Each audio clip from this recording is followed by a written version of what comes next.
the favorite, most interesting, and most underrated picks from our mock draft over at Bleacher Report. And I promise it's a lot of quarterback talk on today's show.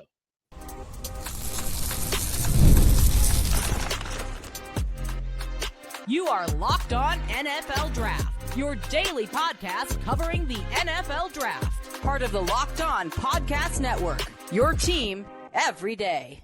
Welcome back to the Locked On NFL Draft Podcast, your daily podcast covering your favorite draft prospects, part of the Locked On Podcast Network, your team every day. I'm your boy, Damian Parson. I'm an NFL draft analyst with Bleacher Report. That's my guy, Cade Sanchez. He's the director of scouting with the Draft Network and 2019 national champion with those LSU Tigers. And as always, thank you for making Locked On NFL Draft your first listen today and every day. Shout for being our everydayers. We have a mock draft to go over at Bleacher Report. About a week and a half ago, we dropped our early, not way too early, but our early preseason 2026 whatever mock draft for the 2025 college football season and 2026 NFL draft. On today's show, we're going to talk about our favorite draft picks, most interesting draft picks, and the most underrated draft fits as well. But before that, today's episode is brought to you by FanDuel. Football season is around the corner. Visit the FanDuel app today and start planning your future bets now. Keith, looking at this mock draft, I'm going to ask you right at the top, man, what's your favorite fit or favorite pick from this mock? Well, DP, I have a couple, and a couple of them they're placed in the middle rounds. Actually, Okay. I mean in the middle of the round.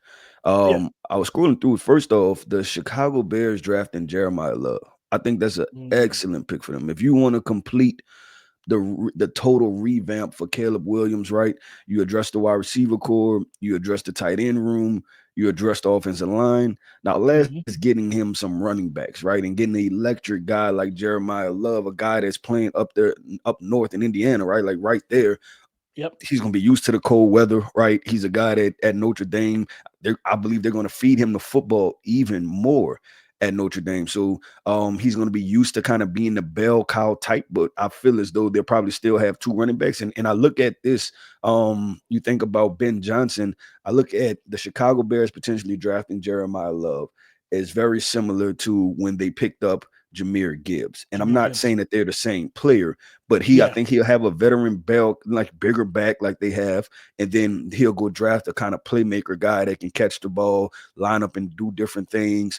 And that's what Jeremiyah Love could do. So that was the first one that stood out to me. The second one was Jacoby Lane going to the San Francisco 49ers. And I like this one because we know that the 49ers, they simply need wide receiver help, right? Like they just need it. Just with everything going on, it's just a lot. And you don't know where the 49ers are honestly going to fall in pecking order in the NFC West, because it seems like they're one of those teams, and the Seattle Seahawks did it with that Legion of Boom era where they kind of just started to age out. And you're wondering, is that window closing, right? And the wide receiver room is so important to the success. And also it's so important to the guy that they paid $200 million to in Brock Purdy, right? Like he's shown that he was who we thought he was, but that's okay. Meaning he needs weapons. He needs people to be able to elevate his game. He needs those people that are going to be in the right spot at the right time and make plays. And so I think getting Jacoby Lane, putting him with the San Francisco 49ers is huge. Yeah, that was one that I definitely lobbied for, because I was like, well, I'm really, our guy out of Florida, Ricky Pearsall being there. I think Ricky Pearsall is going, as long as he stays healthy, I think he's going to have a big season for them. He's the type of guy that fits well with what Brock Purdy does, route running, separation. Now, Brock's got to hit the deep ball a little bit better, because Ricky on tape last year was winning on the deep parts of the field. Brock and him could connect on the deep ball and on those drive throws 20 yards down the field. Man, like that's going to really open up this offense and everything. But it's the simple fact of, I don't know if even when Brandon Ayuk comes back healthy, I don't know if he's going to be there. He hasn't been the happiest since they lost the Super Bowl to the Chiefs, because and I understand it. He was the one guy against that heavy man coverage that constantly was open in that game, but he wasn't the guy that Kyle Shanahan called the offense through. They were still trying to run it through Kittle and Deebo Samuel, and those guys were strapped. Ayuk was the one open, and he's just like, what are we doing? Then he wanted his money. He got paid, and he got hurt, and it was just like, this is such a wild trickle-down effect of events So I don't even know once he's healthy, do we view him still being there, right? You got the situation with all the rumors last year, him and JD5 wanting to play, wanting to together, team up yeah. again and everything. Like, I wouldn't be shocked if especially Washington, that Terry McLaurin situation, what if they make the trade for Brandon Ayuk right before the trade deadline, right? And open up make a massive hole at wide receiver for San Fran. So I think Jacoby Lane, who we both like, and I think we both called him like you called him Big Smooth when we did his he's smoother George Pickens, and like the ball skills, the elite contact balance in the air, making those steals, contested catches, but also he has more route running upside for a bigger receiver that people give him credit for. So I like both of those call outs, Keith, especially like with Jeremiyah Love. I think he, like, with his speed and explosiveness and everything else, I think it just fits so well with Ben Johnson and being able to push the ball down the field. Keith, I think for me, we asked my favorite. It's a couple, man. It's a couple I really like. But I'm gonna go to pick 4. The Tennessee Titans getting Jordyn Tyson to pair. And even though they have my guy Eli Ayomana, who I think is going to be good for them, him and Cam are building the chemistry there. You have Calvin Ridley. I think for me, it's kind of like you have 3 receivers now. You can kind of move wherever you want, in a sense, where any of them can play the slot. All of them can play the X and the Z spot and move around and create mismatches. And you think about the fact that Calvin Ridley is, like, I think 30 years old, 29, 30. Yeah, he's getting up there. Yep. He still has the juice that he has right now. Now, albeit being suspended for a whole year for that whole situation, that keeps your body fresh. But like watching him run routes and the speed, vertical, he still got all of that. And I was like, will he have it to the same extent next year? Let's say he does take a step back. Guess what? He'll be an absolute dangerous slot receiver. You give his route running and release package and everything else. He still got his quickness. He may not have the same top end speed and everything, but I think putting Jordyn Tyson in that offense gives them a true number 1 guy to build with Cam Ward, and him and Eli Ayomana can just be that 1-2 punch. I definitely think that would be the case. And I'll throw one more out there, Keith. And I think this is one that we don't know if it's going to happen, but I don't know if you saw the report, not the report, but when Arch last week was talking at I think one of the after practices or whatever, and they asked him about his, Archie's comments about him not going to the league. He said, I don't know where he got that from. And basically he kind of like toned it down, like, yeah, I never said I was coming back after this year. Yeah. So it's like, you hit him with that Dumb and Dumber gift. Like, so you're telling me there's a chance that Arch, and people are sitting there like, I've seen all the hashtags, March for Arch, all type of stuff. I think I saw it. Just been, the fans they're definitely hoping that Archie is not correct about his grandson Arch. But we had Arch going number 1 overall to the New Orleans Saints. That quarterback situation doesn't look like it has a clear path right now. And Tyler Shuck does not look like the guy you should have drafted at 40. So you didn't go out there. You should have signed Joe Flacco, maybe. Like, you should have went and got Jameis Winston and brought him back to New Orleans. Like, yeah, that's a wild situation in New Orleans. And if that, you can't run it. Don't be UNLV. Don't run a 2 QB system. Figure it out. And I think if they don't figure it out, Arch Manning goes off and has a season we think that he could and should have with all the weapons they have at Texas, we could hear his name called first overall in the 2026 NFL draft. Yep. Well, DP, let's do this, man. We talked about our favorite picks. Now let's go through this mock draft and pick out the ones that make us go, that's interesting. Let's talk about that, because I have a couple quarterback landing spots that I want to talk about that coming up next. Today's episode is brought to you by FanDuel, America's #1 sportsbook. August 26th is officially FanDuel Futures Day, a brand new holiday for football fans who absolutely live and die for bold predictions and preseason hunches. For just 24 hours, FanDuel is giving you deals on NFL season predictions. So whether you're calling your shot for MVP, I am a long shot division winner, or you're ready to make that bold statement and crown your Super Bowl champion before week 1 even kicks off. If so, this is your moment. And again, you can be like me, guys. Be bold like your boy Dame And you can crown your champion right now as we close out the month of August. I'm crowning the Baltimore Ravens to walk away as the Super Bowl champions for the 2025 NFL season. Go and visit the FanDuel app today and start planning your future bets now, because Futures Day is one day and one day only. FanDuel, play your game. We discussed our favorite picks. Let's break down the most interesting picks.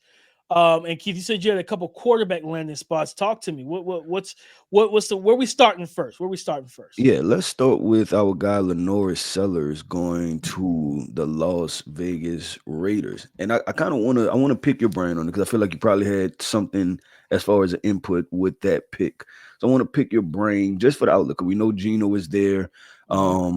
How long do you view him being there? LaNorris, do you view him sitting for a year, or is he coming in immediately and playing? Like what's kind of the thought process? Because it could be an interesting situation. If LaNorris winds up getting drafted to the Raiders. Yeah, I think so remember during this past draft cycle, one of the landing spots I always said, man, I feel, and granted, he got drafted by the same team, but Geno Smith is no longer there, and that was Jalen Milroe. I feel like Milroe would be a great fit behind Geno, because Geno's not the type of quarterback. He's not going Ryan Tannehill that, any young quarterback be like, oh, it's not my job to get this young man prepared. And like, he's not going to do those things because Geno has been there, done that, and he's such a team first guy. And them picking 8th overall, and we were looking at the board, and we were like, man, what do their team needs? We don't know what the team needs will eventually be after the season, but looking at it, I was like, man, they don't really need a lot. They have young receivers. Offensive line looks solid. You have Ashton Jeanty. Defense looks like it's supposed to be taking a step forward and stuff like that. So it was like, you know what? Let's go quarterback and give LaNorris Sellers a year, maybe. I think because Geno's contract is like a 3-year deal, I think, 2 or 3 year deal. Yeah. When he got that extension once he got traded. So you don't have to start LaNorris right away. You sit him. You learn from what, Shane Steichen couldn't do, and you stick to your loins and start your veteran. And you let LaNorris sit behind Geno Smith. Let him watch Geno. And because when you don't have a massive need, you're like, you know what? This pick could be a luxury pick for us. Now, don't get me wrong. Could you say, let's go corner or something like that? Sure, you could. No, without a doubt. But it's like, if I could find my young franchise quarterback without having to put the franchise on his back right out the gate, that made a lot of sense to me. And I'm like, he gets to sit behind Geno for at least a year. And then you think about the future of that backfield with him and Ashton Jeanty. You got Brock Bowers at tight end, Dante Thornton Jr. Maybe you bring back Jacoby Myers. You got Trey Tucker, who very underrated receiver in the NFL, man. And everything like that we spent time with when I was still with the Draft Network at the Senior Bowl when he was there.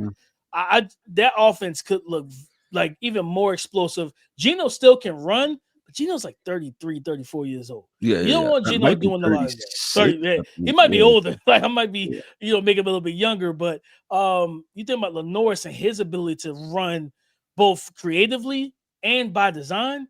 I was like, man, this right here, especially with Pete Carroll and Chip Kelly. Chip Kelly likes to run. We saw what he did with Will Howard, but go back to those days at Oregon. Marcus Mariota. There's so many. I think Dennis Dixon. All those quarterbacks he had, all those guys were dual threats, and I feel like he would have a lot of fun designing plays, run plays for both Jeanty and for LaNorris, as well as the play action pass, RPO stuff, things like that. Yeah, so I'm gonna go to another quarterback, but I was just observing this is actually funny how this will play out, right? That you have Arch going play with Nussmeier's father, because Nussmeier's father is the OC, and then Nussmeier is going to Indianapolis, which is obviously Peyton, where his uncle, right, is a legend. Crazy. I didn't even think about that. Like when we did this, I forgot about all of that. That's a funny fact you brought that up. I didn't even pay that attention. I want to do this one, and I'm about to this is probably gonna be a bold statement. This will be an interesting statement. That in round 1, I'm looking at the Pittsburgh Steelers and Drew Allar getting drafted to the Pittsburgh Steelers, right? Keep the hometown kid, keep him home, things like that. I'm going to go way off the limb. I'm going to jump off a cliff with this one, DP. I'm gonna say I think Will Howard is better than Drew Allar. That's my statement with this. Looking at this, I think it honestly, I could see both. Obviously, both of those guys will be there. If this happens, Drew Allar gets drafted. Yeah. I think they're so similar that it'll just gonna be a very interesting quarterback race, right? Like because both of those guys are somewhat mobile. They probably both the same exact measure. They probably both 6'4" and a quarter, 230 pounds. Like they both played in the Big Ten. Both have moments of greatness and then moments of what's going on. So I think honestly, I think that would be interesting because I think it's gonna make for a very fun QB race, especially talking about post Aaron Rodgers being there. And I guess you probably throw in Mason Rudolph for some reason. The Steelers like Mason Rudolph just being around. So you look at that, and I'm like, man, that's probably gonna be a tight race, and I think it'll be fun. I think it'll be a fun QB race watching both of those guys, but also it's kind of like doubling down on a skill set to see, like, you know what, which one of y'all is going to make it out of this, right? Like, we got two of y'all guys that both have strong arms. Will probably more mobile than Drew, but played a lot of football, things like that. And maybe Drew's coming off a national championship run just like Will did, right? And now you kind of let them figure it out who's going to be the better one. But I thought that was an interesting selection, putting them. Yeah. I think that broken hand for Will Howard sets him back to where, because it's like you're not getting because Aaron Rodgers wasn't going to really do anything in the preseason at all. Right. Yep. So it's like instead of us watching a bunch of Mason Rudolph, like him out here throwing picks to defenders and stuff, we would have been seeing Will Howard probably get a whole half or probably even a game, most of a game, truthfully, during the preseason and really get like I think that's where you kind of look at it as like, man, they might go quarterback because we may not even get a chance to see what Will Howard can do on the football field during his rookie year because of that time, that unfortunate but timely injury. And I think those two definitely are similar guys. The upside, of course, for me is definitely for Allar. Now you got to see this year, can you be consistent, which we've talked about with him. If he can be consistent in everything, the arm talent is superior. Like there's not like his arm is ridiculous, like the type of throws he can make. Yep. But now can you be consistent in the pocket? That's gonna be a big thing for him. He thought, for me, like I said, it was a lot of the pick that I was, and I'm just putting, kind of uncovering the veil a little bit. When we got to pick, where is it? It is pick, I think it's 5. Was it pick 5? Yes, the Carolina Panthers at 5. And I was like, all right. And that's the guy when they brought up Peter Woods. I said, I'm not arguing this at all. He's the best player in the draft to me. Right, like I'm perfectly fine adding him to this defensive line. I said, but we have to have the conversation. I said, if you are picking 5 again, if you're picking top 8 conversation, you got to have that quarterback conversation because LaNorris Sellers is there. Nussmeier's on the board. Allar was still on the board. There's still quarterbacks on the board. And it's like at some point, like Bryce got better last year with Dave Canales. That's the right coach for him. But he was still up and down. You know what I mean? And it's like, even in the preseason. This is a year for Bryce. I don't mean to cut you off. No, you good. He has to pick up this year, the beginning of this year, how he ended last year. Like, you know what I'm saying? Like, because he ended on a good note, but he has to continue that. Yeah, the way you play, and not even, you don't have to light a team up the way you light up the Falcons, but playing with that level of confidence, that the anticipation was never not going to be there with him. He anticipates throws. He's super intelligent, things of that nature.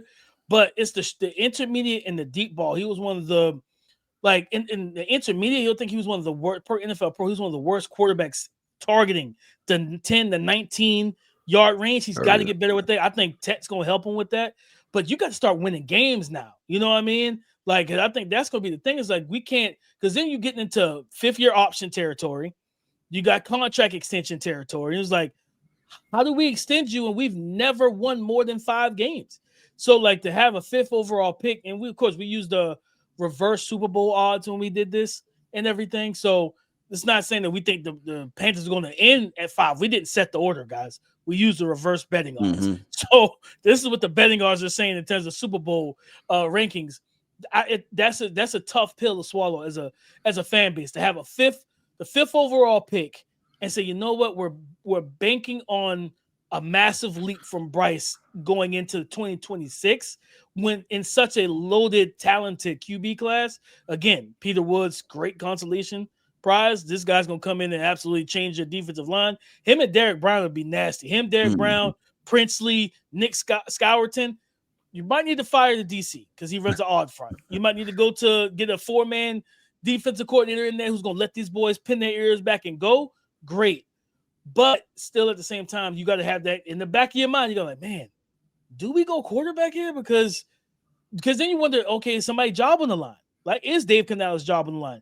If you finish with the 5th worst record in the league. Last year, you were the 8th worst record. The year before, you had the worst record with Bryce.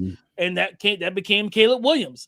I don't know if you want your pick to be a deep defensive player, and then you see Nussmeier lighting it up in Indianapolis. As for those who don't know, we put Nuss to the Indianapolis Colts without Shane Steichen. I'm not putting a quarterback with Shane Steichen. Get him out of there and then get a new quarterback in there.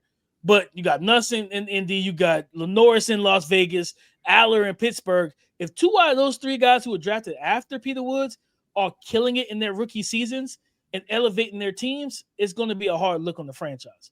Yep, I agree with DP. Let's do this, man. We are going to the most underrated picks. And I'll say this. Here's my hint. DP, I'm picking another quarterback. A quarterback out west. I'm picking another quarterback. So let's talk about that coming up next.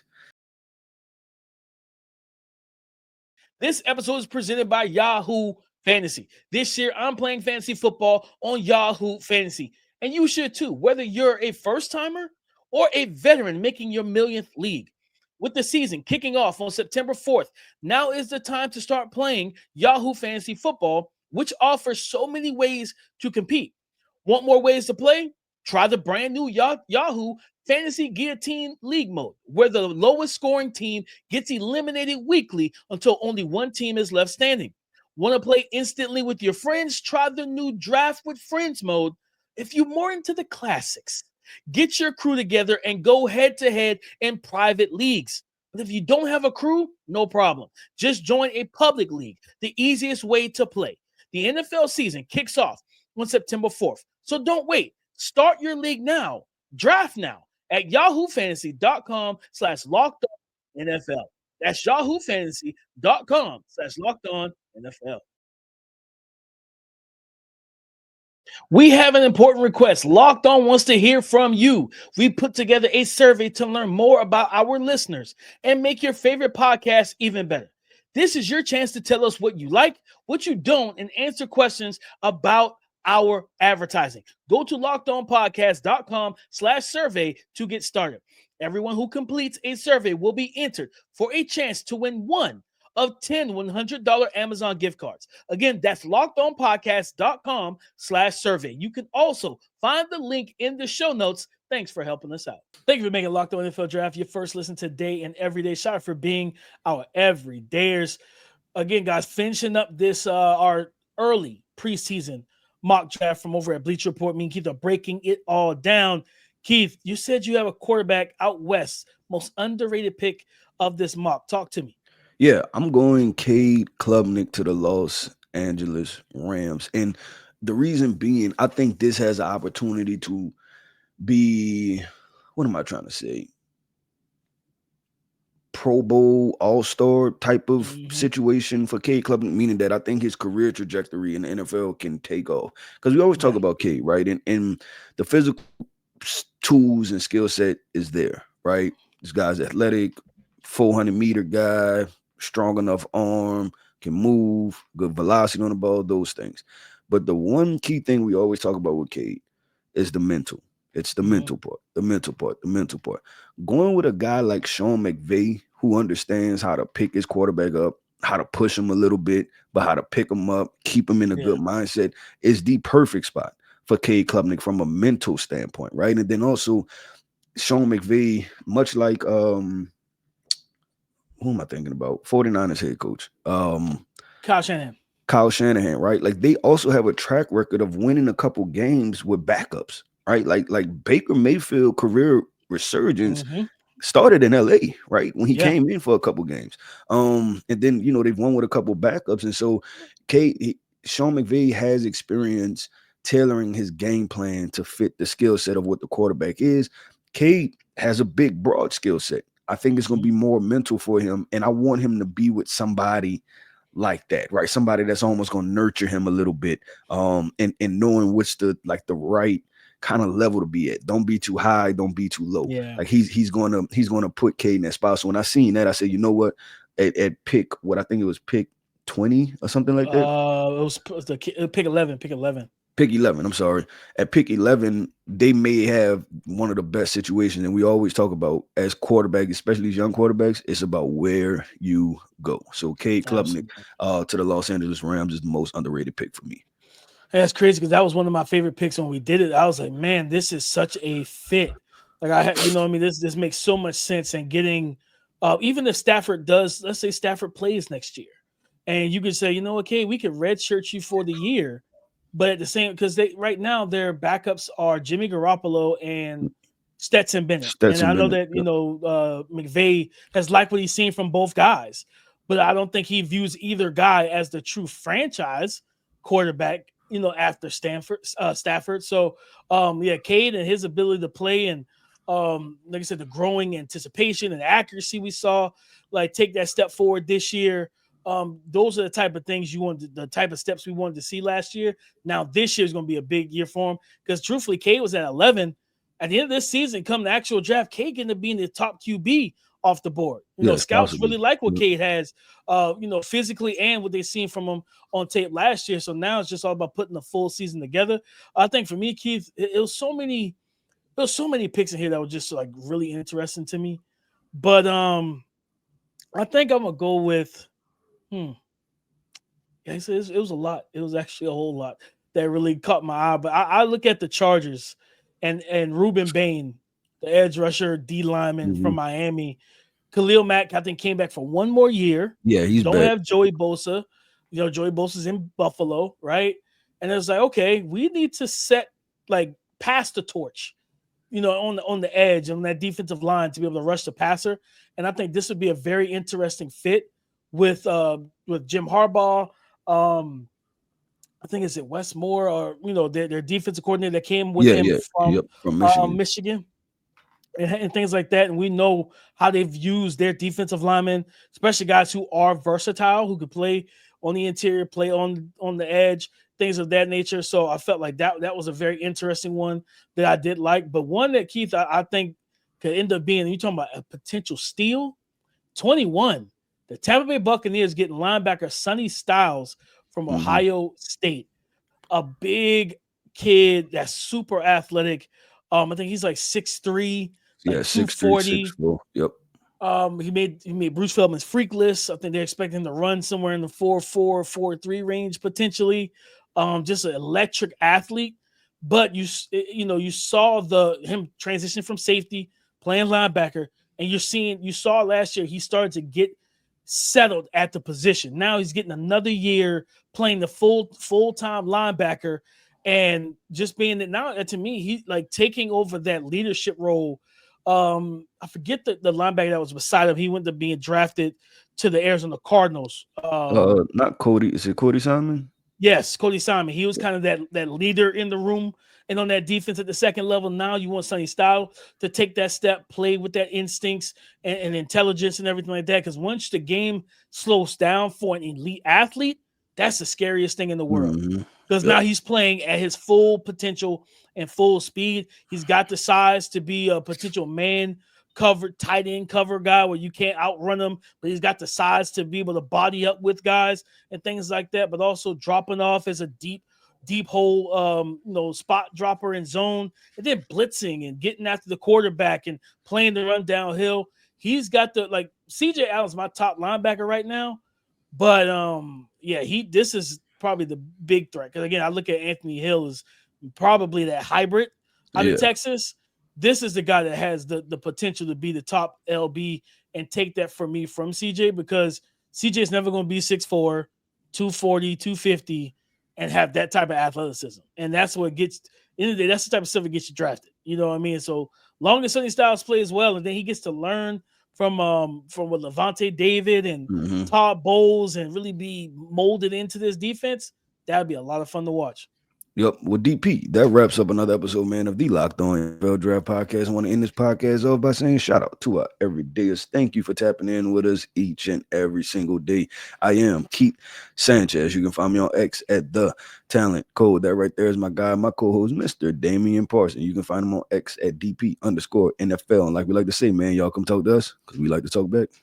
Go subscribe for free, or go subscribe and follow for free wherever you listen to podcasts to get the latest episode as soon as it is available. On tomorrow's show, guys, it's one of our new days on the pod. It's Watch the Tape Wednesday. All right, just watch the tape. All right, we're gonna take a couple players, watch the film on them, and tell you what they can do heading into week 1. Because, man, we got some big-time matchups in college football that a lot of these prospects have a lot riding on. So come and join the conversation again tomorrow on the Locked On Podcast Network, your team every day.